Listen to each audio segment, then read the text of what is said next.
तो इसी कारण से संयुक्त परिवार को लोग ज़्यादा अच्छा नहीं समझते और एकाकी परिवार को ज़्यादा अच्छा समझते हैं। क्योंकि एकाकी परिवार में आपको घूमने की आज़ादी है, आपको कहीं कुछ भी खाने की आज़ादी है, आपको कहीं भी जाने की आज़ादी है, आपको किसी से पूछने की, आज्ञा लेने की आवश्यकता नहीं होती। जबकि संयुक्त परिवार में अगर आपके माता पिता साथ रह रहे हैं तो आप एक दूसरे का मुंह देखेंगे। माँ ये चाहेगी कि बहू काम करे, बहू ये चाहेगी कि माँ काम करे। क्योंकि बहू अगर नौकरी पर जाती है तो वो ये कह सकती है कि मैं दिन भर नौकरी से थक कर आई हूँ, अब मेरा बस का नहीं है घर का काम करना, और इसलिए वो ये अपेक्षा रखेगी कि वो अपनी सास से ये सोचे कि ये घर का काम करेगी। दूसरी ओर अगर उससे कहा जाए कि आप नौकर रख लीजिए, आप खाना बनाने वाला रख लीजिए, आप झाड़ू पोछा लगाने वाला, बर्तन वाला रख लीजिए, तो उसका खर्चा होता है। तो कभी कभी ये सोचा जाता है कि ये खर्चा क्यों फालतू किया जाए, जब घर में परिवार में लोग हैं तो वो क्यों नहीं इस काम को कर सकते और फालतू खर्चा क्यों देना चाहते हैं। यही कारण है कि आज एकाकी परिवार को लोग ज़्यादा महत्व दे रहे हैं और संयुक्त परिवार को लोग कम महत्व देते हैं। बुजुर्ग लोग एक कहावत करते हैं कि लड़का की शादी की तो लड़के की बहू ने हमारे लड़के को हमारे परिवार से अलग कर दिया, और अगर घर में लड़की है तो लड़की की शादी कर देते हैं तो लड़की तो वैसे ही अपने ससुराल चली जाती है, वो तो संयुक्त परिवार से वैसे ही अलग हो जाती है।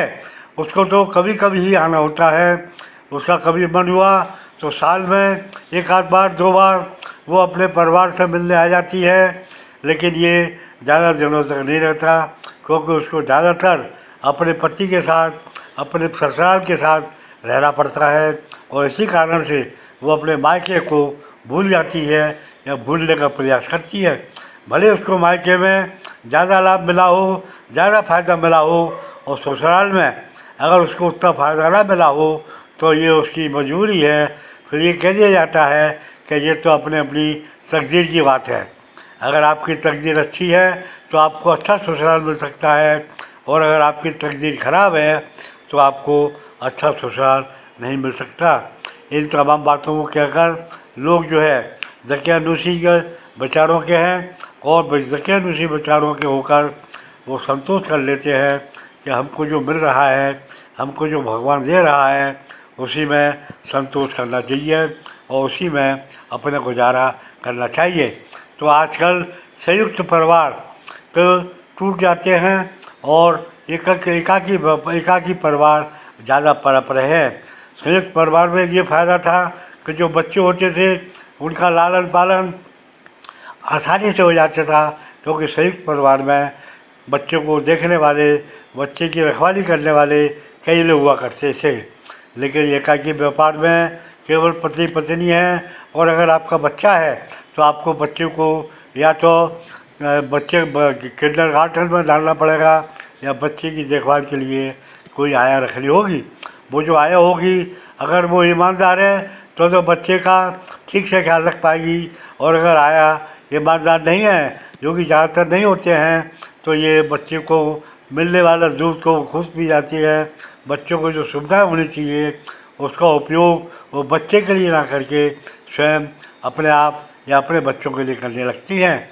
तो ये अनेक समस्याएं हैं जिन पर आदमी विचार करता है कि मैं एकाकी व्यापार में रहूँ, एकाकी परिवार में रहूँ या संयुक्त परिवार में रहूँ।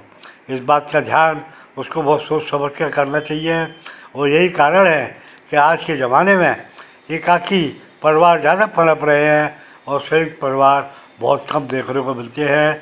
और अगर संयुक्त परिवार होते भी हैं तो उनकी जो भाइयों की जो बीवियाँ होती हैं, हो सकता है वो आपस में लड़ती हों, हो सकता है वो मेल मिलाप से ना रहते हों, और हो सकता है कि वो ये चाहते हों कि हम अलग हो जाएं तो ज़्यादा अच्छा है, और वो संयुक्त परिवार में अलग होने का प्रयास करते हैं।